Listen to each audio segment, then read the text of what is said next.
first time that we have ever gardened with the concept of aquaponics.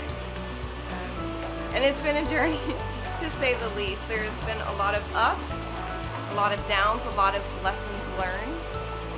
But each of those times we expand the gray matter in our brain. We really do, because we're learning new inputs and then we're applying them to how we sustain our desired way of living. So for us, aquaponics was a setup that would allow us to extend our growth season.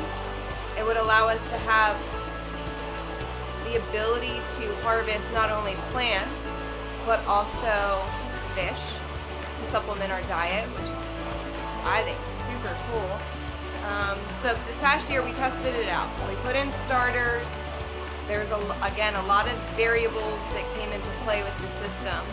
And, you know, I'm always the type of person, and so is George, where we like testing the boundaries. If somebody tells us it can't be done, we try it ourselves to see if that's true or not.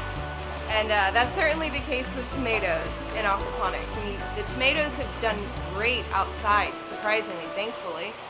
But I had to know, like, why do I not see as many people with tomatoes in their aquaponics? And this might be the reason why. This is 2 tomato plants entangled together. I started everything from seed. And I've had to adjust a lot of things. I mean, I don't know if you can see this, but it has grown all the way to the top of the greenhouse, like all the way through. And it would probably still grow further if we let it.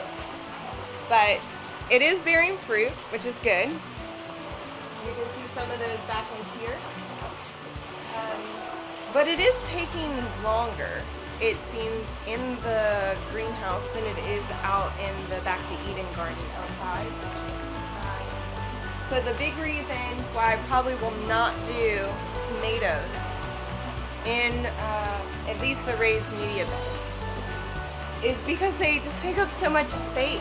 They've consumed this entire corner of this bed, and it's not one of those plants that we can't successfully grow and mitigate pests outside. As long as you do your daily walkthrough in the morning, you can get the different pests that you don't want on your plants, and you remove those, feed them to the chicks, or do whatever you will with them.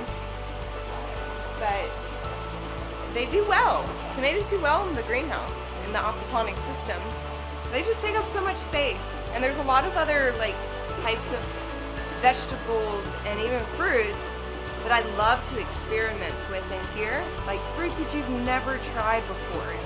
Vegetables that you can't go and buy in the grocery store.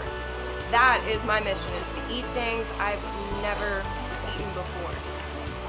So here's one good example of why you can, but you might not want to, do tomato plants in your aquaponics.